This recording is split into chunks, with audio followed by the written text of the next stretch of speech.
La primera vez que me acosté con David fue el día del cumpleaños de mi marido. Sí, sé cómo suena. Pero si crees que fue una especie de castigo o venganza, te equivocas. No fue un acto de rabia, ni un impulso de una noche loca. Fue algo frío, casi quirúrgico. Lo peor de todo es que lo planifiqué. Hasta ahora no me había atrevido a decirlo en voz alta, pero sí, lo planeé. Esa mañana me levanté a las 7, preparé el desayuno como siempre, le di un beso a Diego mientras dormía y fui a trabajar como si todo fuera normal. Nadie sospechaba nada. Nadie podía imaginar lo que iba a hacer. Ni siquiera yo entendía del todo por qué lo estaba haciendo. Pero cuando David me escribió a las 10:37 diciendo entonces esta noche es el plan, supe que no iba a echarme atrás. Diego llevaba semanas hablando de su cena de cumpleaños. Quería hacer algo tranquilo, solo nosotros dos. Reservó en un sitio de estos modernos que sirven platos diminutos en platos enormes. Me pidió que me pusiera el vestido negro, el que a él siempre le gustó, ese que dice que me hace ver letal. Y lo hice. Me lo puse. Me maquillé. Me perfumé. Pero nunca llegué al restaurante. A las 20:13 entré al hotel con David. Nos reímos como si fuéramos adolescentes. La recepcionista ni nos miró 2 veces. Supongo que eso me molestó un poco. ¿Tan común era lo que estábamos haciendo? En la habitación, no hubo palabras bonitas. Ni música. Ni vino. Solo piel, respiraciones entrecortadas y una culpa que aún no había nacido del todo. Salí del hotel a las 21:44. Me quité los tacones en la calle. Caminé rápido. No sabía si estaba llorando por el aire frío o por lo que acababa de hacer. Llegué a casa a las 22:11. Diego estaba en el sofá, solo, con una botella de vino abierta y la cena que había pedido por delivery. Se levantó, me miró, sonrió con cansancio y me dijo: pensé que algo te había pasado. Y eso fue todo. No sospechó. No preguntó. Me abrazó como si nada. Como si yo no tuviera el olor de otro hombre en la piel. Esa noche me duché durante 40 minutos. No porque quisiera limpiarme, sino porque no sabía qué hacer con todo eso que sentía. Y lo peor es que, en el fondo, sentí algo parecido a alivio. Fue el domingo siguiente cuando todo se empezó a torcer. Diego llevaba varios días raros, más callado de lo normal, pero no de esos silencios fríos que buscan castigo, sino uno más peligroso, el de quien empieza a observarlo todo sin decir nada. Me seguía con los ojos cuando me movía por la casa, me hacía preguntas aparentemente inocentes sobre horarios, sobre la ropa que usaba para trabajar, sobre si había hablado con alguna compañera suya que conocía. No tenía tono de reproche ni de sospecha directa, pero sabía que algo se había activado en él, y ese tipo de silencio me incomodaba más que cualquier grito. El día empezó normal. Me levanté antes que él, hice café y desayunamos en la terraza. Diego, como de costumbre, con su vaso de zumo y su tostada con tomate, mirando al mar sin decir gran cosa. De vez en cuando sentía o soltaba un ya ves cuando yo comentaba algo trivial, como si solo quisiera que la conversación continuara por inercia. No sabía si lo notaba, pero yo hablaba más rápido, más alto, llenando los huecos para no dejarle espacio a ninguna pregunta directa. Después de comer me dijo que iba a salir un rato. Me preguntó si quería acompañarlo, y dije que no, que tenía que preparar unas cosas del trabajo. Se fue sin insistir. Cuando cerró la puerta, me senté en el sofá con el portátil abierto y la mente en otra parte. Me sentía rara, como si estuviera esperando algo. No un mensaje de David, no un reproche de Diego. Esperaba el momento exacto en que algo se quebrara del todo. Y pasó antes de lo que creí. A las 5 y poco, volvió. Traía consigo algo que me descolocó, un ramo de flores.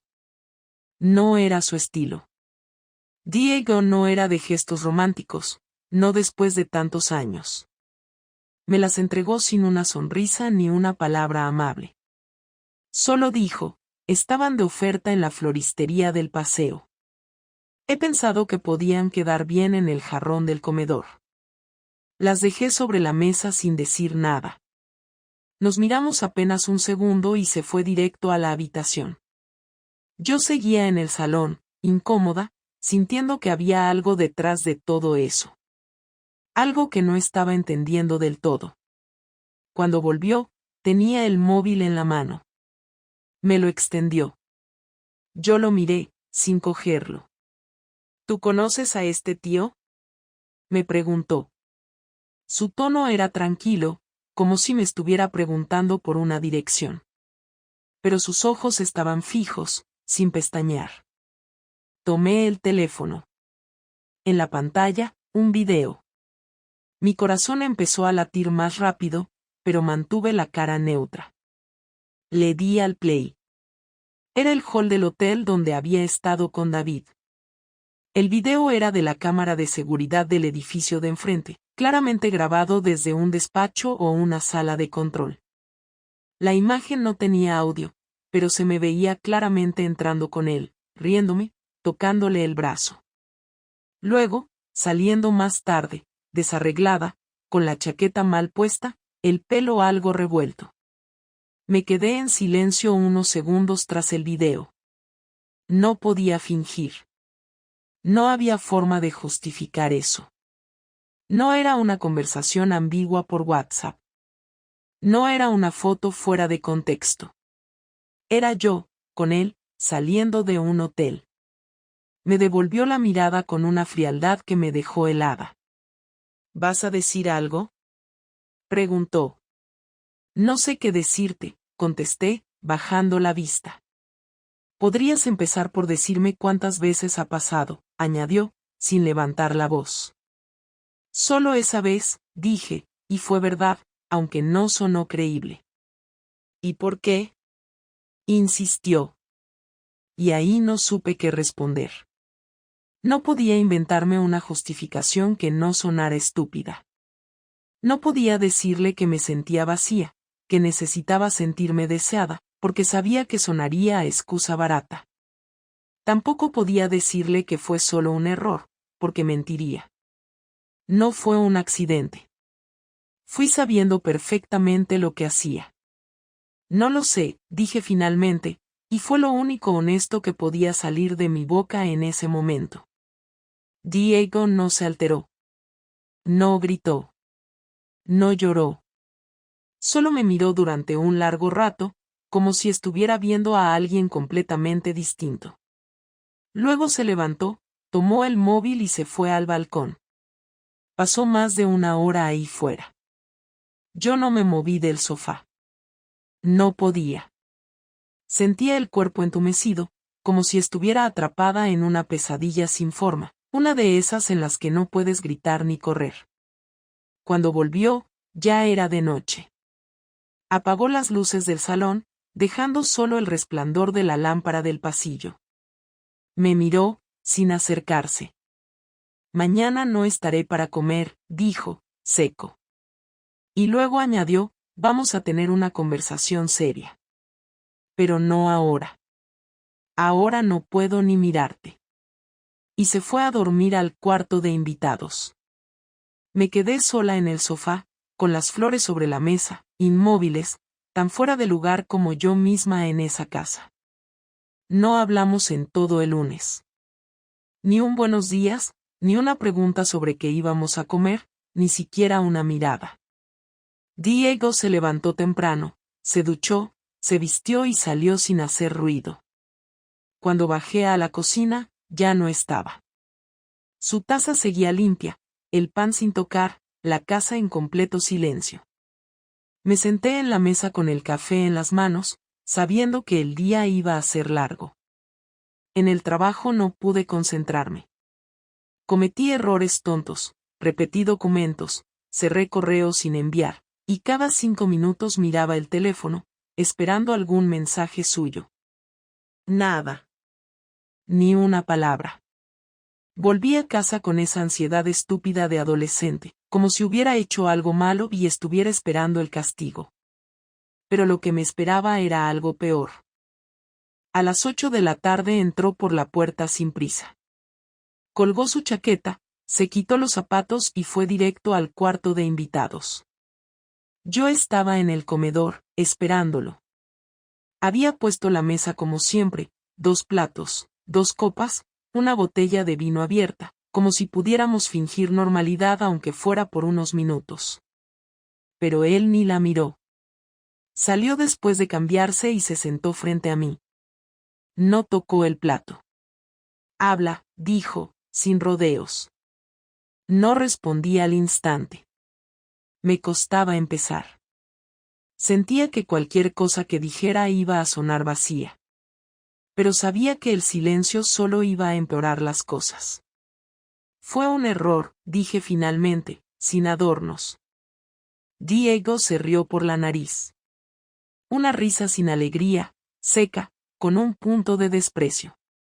Un error es olvidar una cita, dejar el gas encendido, equivocarse de camino. Lo tuyo fue una decisión. Lo planeaste. Y lo hiciste el día de mi cumpleaños. ¿Eso también fue un error? No fue por ti, intenté explicar, sintiendo que cualquier argumento se me deshacía antes de terminarlo. No me jodas, Clara. No intentes venderme esa mierda de que no fue por ti.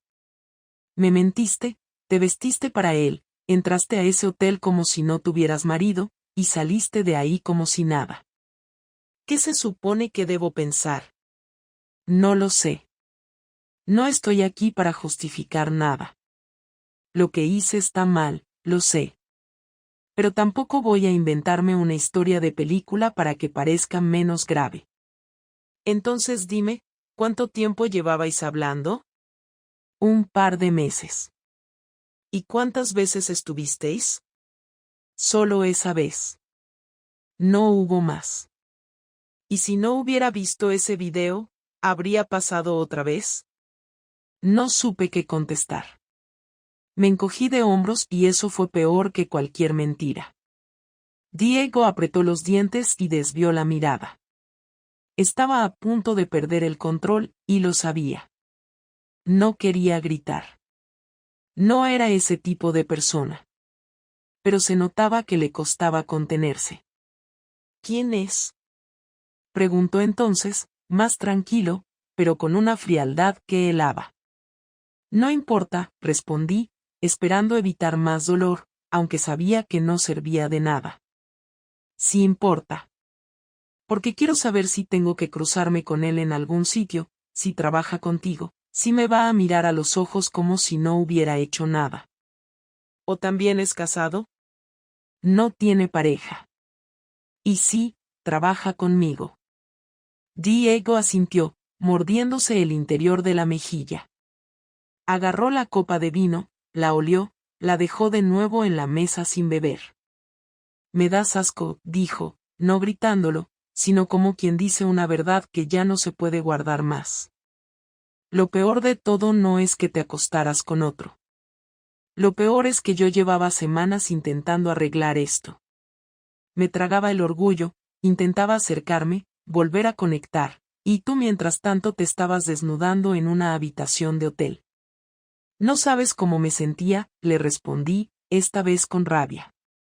Tú estabas cada vez más lejos, cada vez más encerrado en tus cosas, llegabas tarde, no me hablabas, solo existías en esta casa. Yo no soy una piedra. No soy una planta. Necesito sentir algo. Y eso justifica que me pongas los cuernos el día de mi cumpleaños. No, no lo justifica. Pero explica por qué me dejé llevar. Podrías habérmelo dicho. Podrías haber dicho, Diego, esto no funciona, quiero separarme, quiero estar con otro.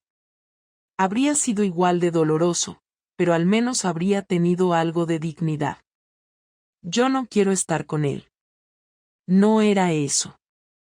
No buscó otra pareja. No era un reemplazo.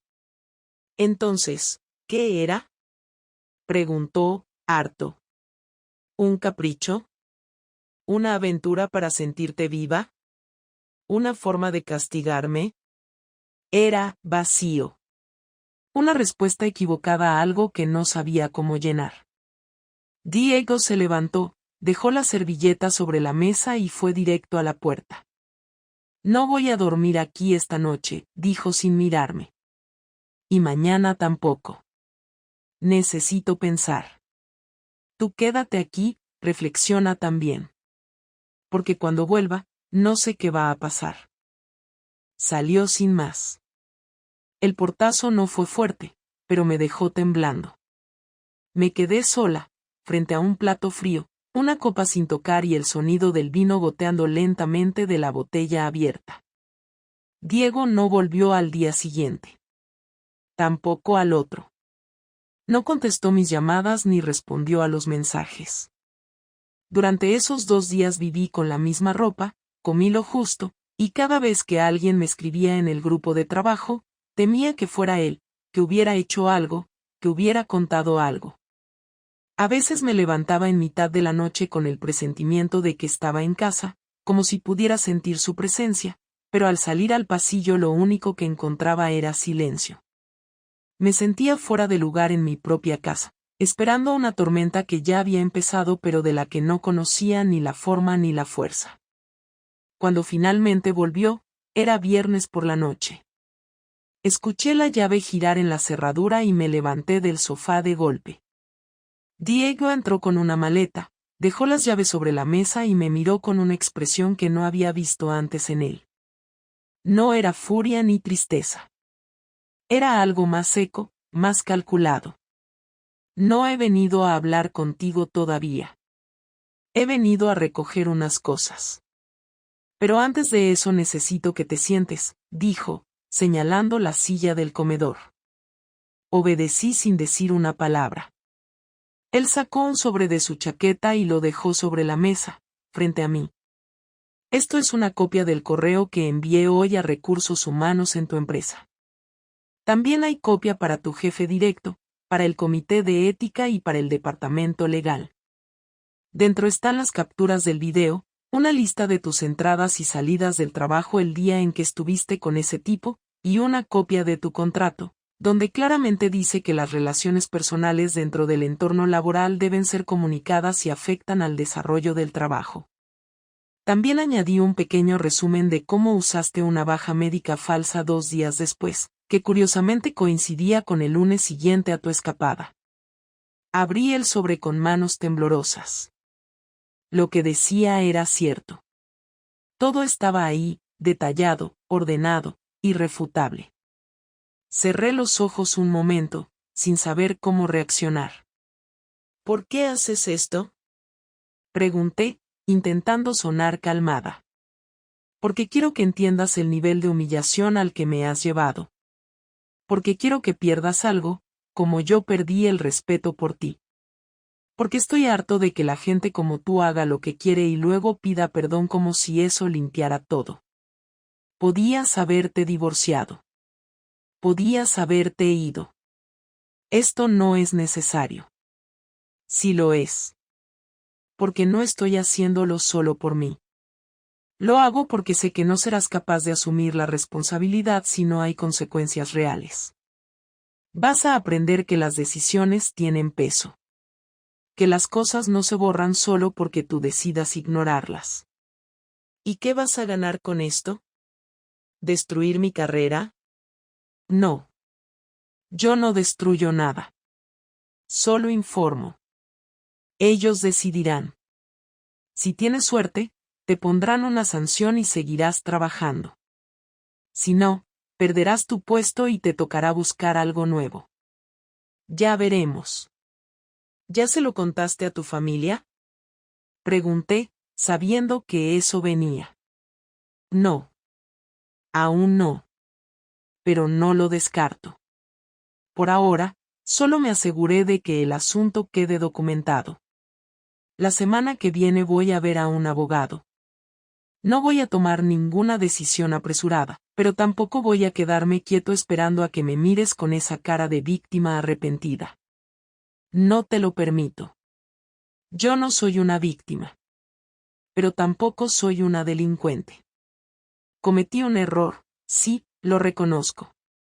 Pero esto que estás haciendo es desproporcionado. No fue un error. Fue una elección. Y no me hables de proporcionalidad. No tienes ni idea de lo que sentí. ¿Te acuerdas de ese día? Yo te escribí desde el restaurante, mientras tú estabas en una habitación con otro. Te escribí porque el camarero preguntó si queríamos empezar con el vino. ¿Y sabes qué hiciste tú? Viste el mensaje y no respondiste. Me dejaste ahí, solo, rodeado de parejas, esperando. Fingí que estabas retrasada por el tráfico. Me tragué la vergüenza. Me bebí esa copa entera en silencio mientras todos los de alrededor hablaban y reían. Tú no sabes lo que es eso, porque nunca has tenido que inventar excusas para justificar la ausencia de alguien que te está mintiendo en tiempo real. No me defendí. No dije nada. Solo lo escuché. Porque lo que decía era verdad. Diego se quedó de pie unos segundos más.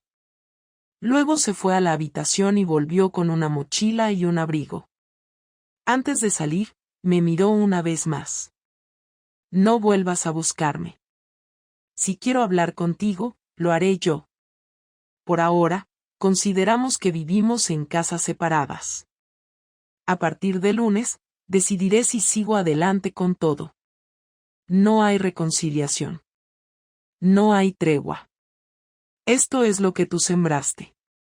Yo solo estoy recogiendo lo que me dejaste. Y con eso, se fue. Me quedé con el sobre en las manos, sola en una cocina que parecía ajena, sabiendo que mi vida no se estaba cayendo a pedazos por una fuerza externa, sino por mí misma. Pasaron 5 días desde que Diego salió por la puerta con esa frialdad calculada y dejó sobre la mesa el principio del fin. Durante esos 5 días no supe nada de él. Ningún mensaje, ninguna llamada, ni siquiera una señal de que estuviera vivo más allá del registro de su tarjeta bancaria que aún compartíamos, y que mostraba gastos menores en un hotel de las afueras y algún restaurante. En el trabajo no me dijeron nada hasta el miércoles por la tarde, cuando me llamaron desde Recursos Humanos para avisarme de que el comité quería hablar conmigo el viernes por la mañana. La reunión fue breve y seca.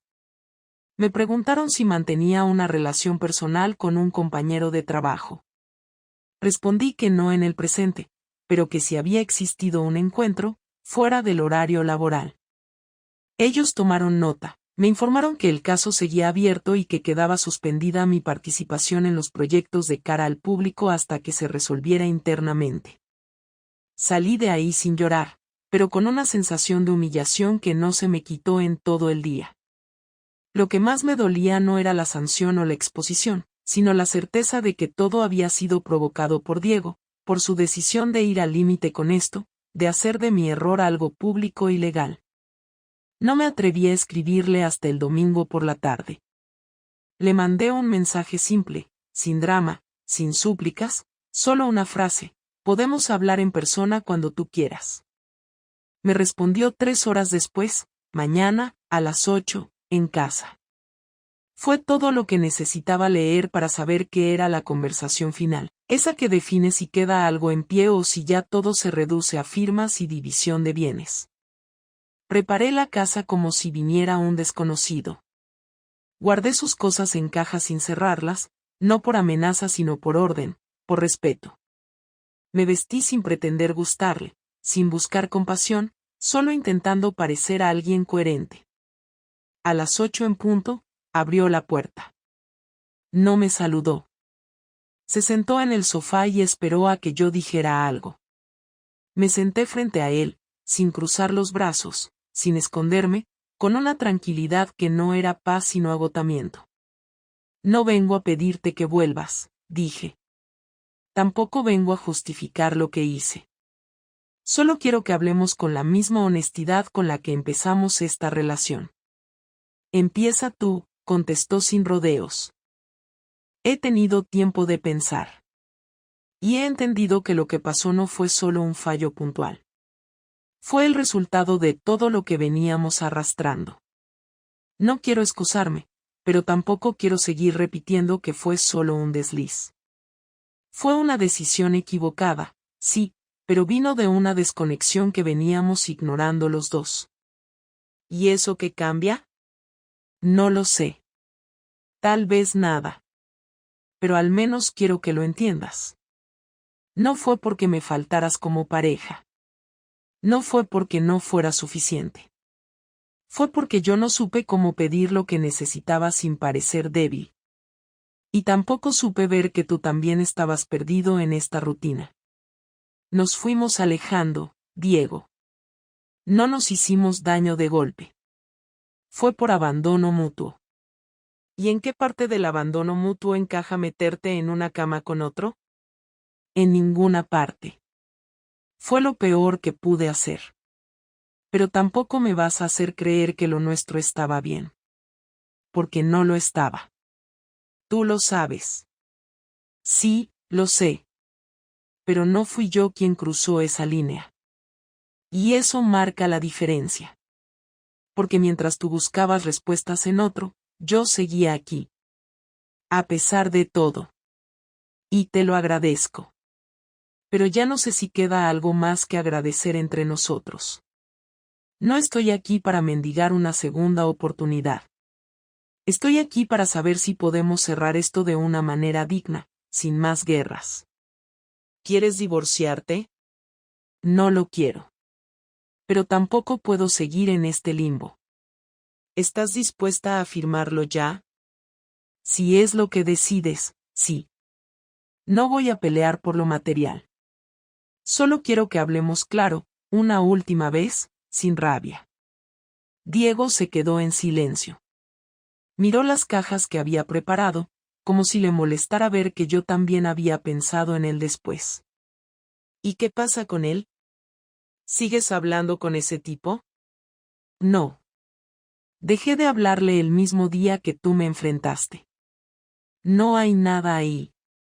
Nunca lo hubo, en realidad. Fue una fantasía absurda que usé para escapar de lo que no quería afrontar contigo. ¿Y crees que con eso basta para cerrar todo? No. Pero creo que es lo mínimo que puedo hacer. Ser honesta.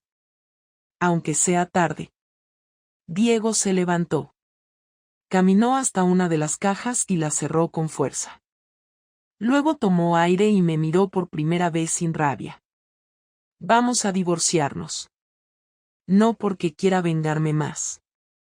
No porque quiera verte sufrir. Sino porque ya no te reconozco.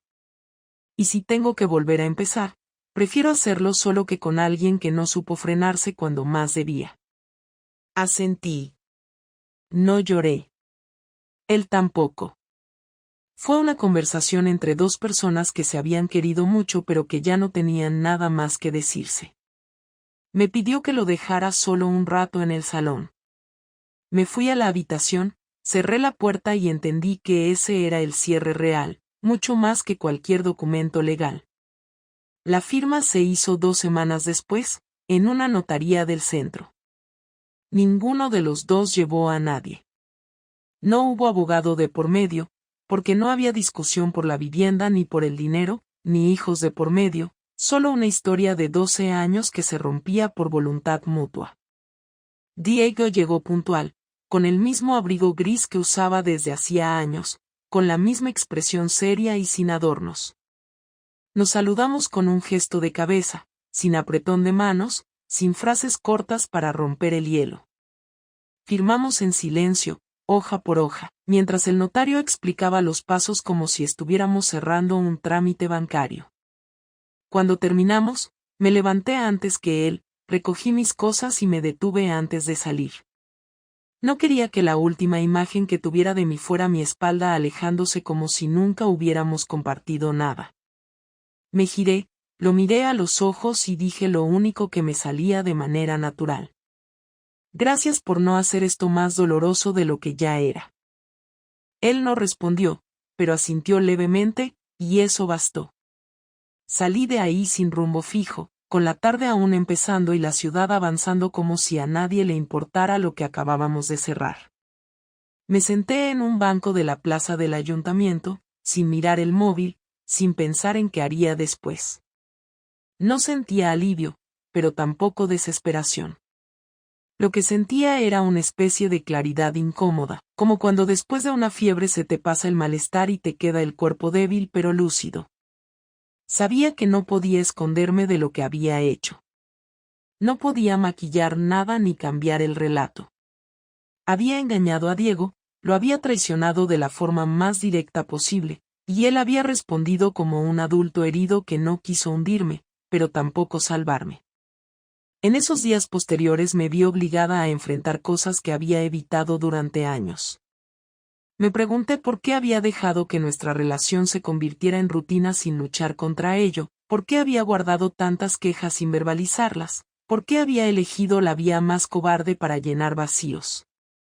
Me observé como si fuera otra persona y, por primera vez, entendí que no era una víctima de una crisis matrimonial, ni una mujer arrastrada por la pasión.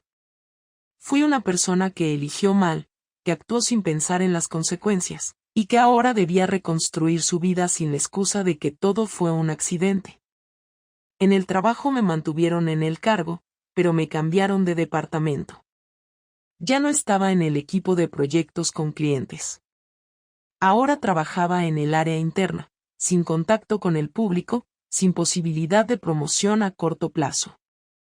Nadie me lo dijo abiertamente, pero sabía que el correo que Diego había enviado había circulado lo suficiente como para dejarme marcada. Las miradas cambiaron, las conversaciones bajaban de volumen cuando entraba en la sala de descanso, y más de una vez encontré silencio donde antes había risas compartidas. No me quejé. Acepté la nueva realidad sin exigir comprensión. Me limité a hacer mi trabajo, llegar puntual, no hablar más de lo necesario y volver a casa sin esperar más que el sueldo a final de mes. Volver a casa era otra rutina extraña. Dormía sola, comía sola, pasaba los fines de semana leyendo o viendo series, sin planes, sin visitas, sin amigos. Algunos conocidos intentaron escribirme, pero no quise forzar conexiones que se mantenían por cortesía. Preferí el silencio, al menos por un tiempo. Durante ese periodo comencé terapia. No para justificar mis actos, sino para entender cómo había llegado hasta ahí. Hablé mucho de la culpa, del vacío, del miedo a envejecer en una relación sin emoción. Hablé también de mi incapacidad para pedir ayuda cuando lo necesitaba. Y a través de todo eso, fui entendiendo que la traición no fue el primer error, sino el último de una cadena de decisiones pequeñas que nunca me atreví a cuestionar. A Diego no lo volví a ver en persona.